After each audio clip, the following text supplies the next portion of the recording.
A man once came to the ashram of Ramana Maharshi overflowing with knowledge.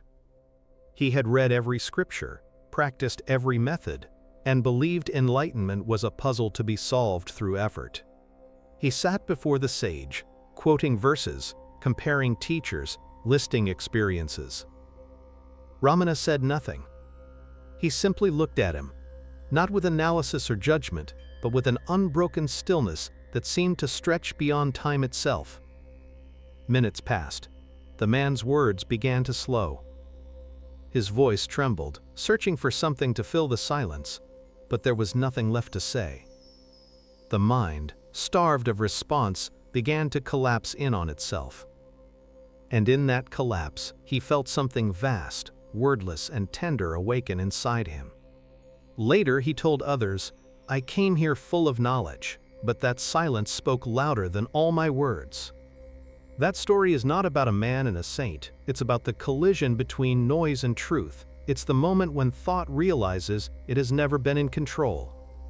For silence, when it is full of presence, is not the absence of sound. It is the presence of being. Every teacher who ever glimpsed reality beyond illusion spoke of it. Lao Tzu called it the Tao. Jesus withdrew into the desert. Buddha sat beneath the Bodhi tree, and Ramana simply looked at you until your words dissolved. Why is silence so threatening to the ego and yet so healing to the soul? Because thought feeds on continuity. It needs noise, movement, identity. The moment awareness rests in stillness, the mind loses fuel. And without fuel, illusion fades. Modern life is designed to avoid this. We live in a constant stream of information, commentary, and comparison.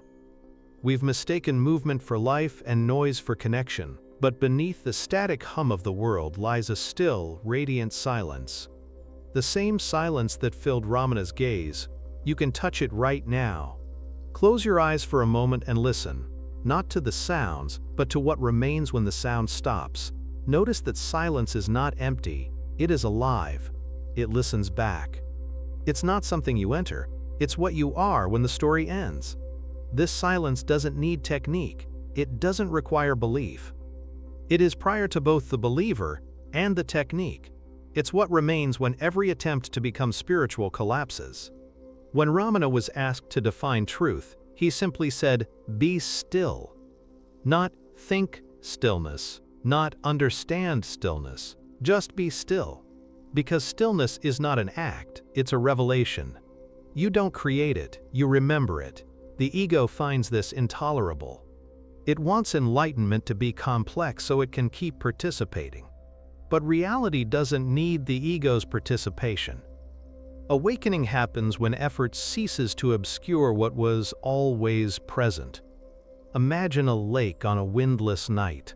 When the surface is disturbed, the moon looks broken. But when the water becomes still, the reflection is perfect. The moon was never fragmented. Only the water was. That's the human mind.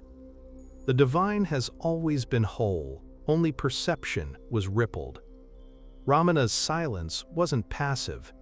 It was active awareness, consciousness aware of itself. In that gaze, people wept, laughed, or simply fell into peace. No instruction was given, because the teaching wasn't verbal, it was vibrational. The ego communicates through sound, the soul communicates through stillness. Even science unknowingly circles around this truth. Neuroscientists have discovered that the brain's default mode network, the circuit of self-reference, quiets down during deep meditation or awe. When it does, people report a loss of boundary, a sense of unity with everything.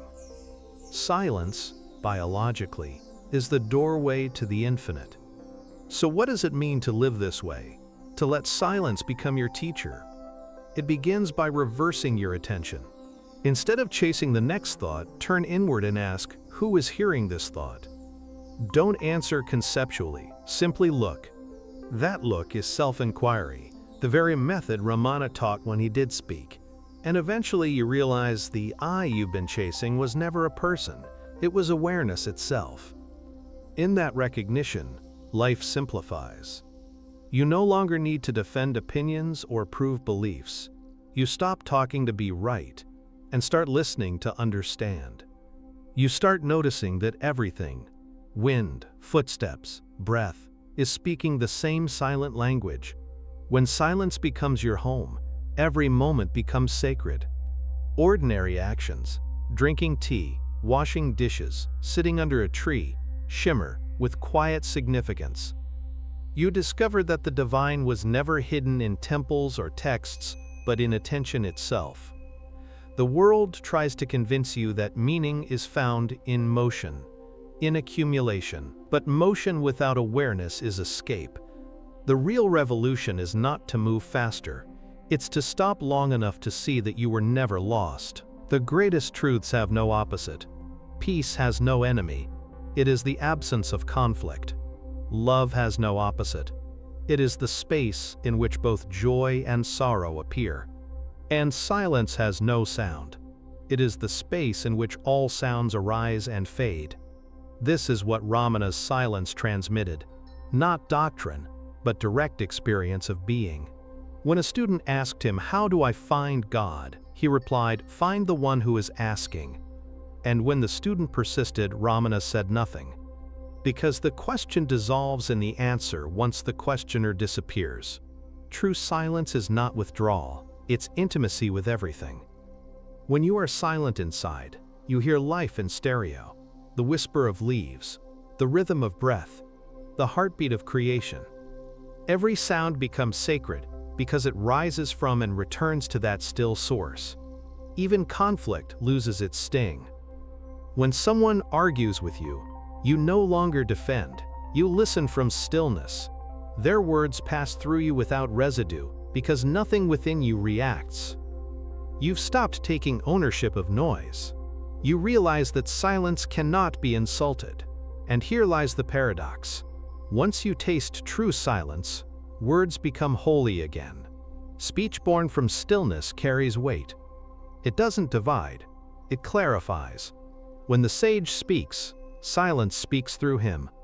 That's why Ramana's few recorded words are still alive decades later. They weren't uttered from thought, but from truth. The modern world is starving for this depth. We're surrounded by information but deprived of wisdom. We've mastered communication but forgotten connection. To rediscover it, you don't need another philosophy. You need a pause, a long, genuine pause that allows you to meet yourself beneath the noise. So tonight, before sleep, sit quietly. Turn off every screen, every voice, even the inner narrator. Listen until listening itself disappears. You will find a silence that is not absence, but fullness. A silence that watches your thoughts rise and fade like clouds across an endless sky.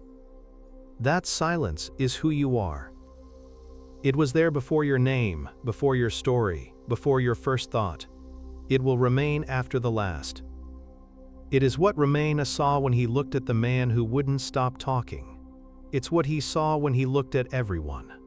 He didn't see seekers. He saw the self pretending to be lost. And now, perhaps, so do you. The ultimate teaching cannot be spoken because it never left you. It can only be remembered in stillness. So if you want to meet truth, stop seeking it in noise. Sit quietly, breathe, and look inward. Silence is waiting, not to teach you something new, but to remind you that you were never anything else.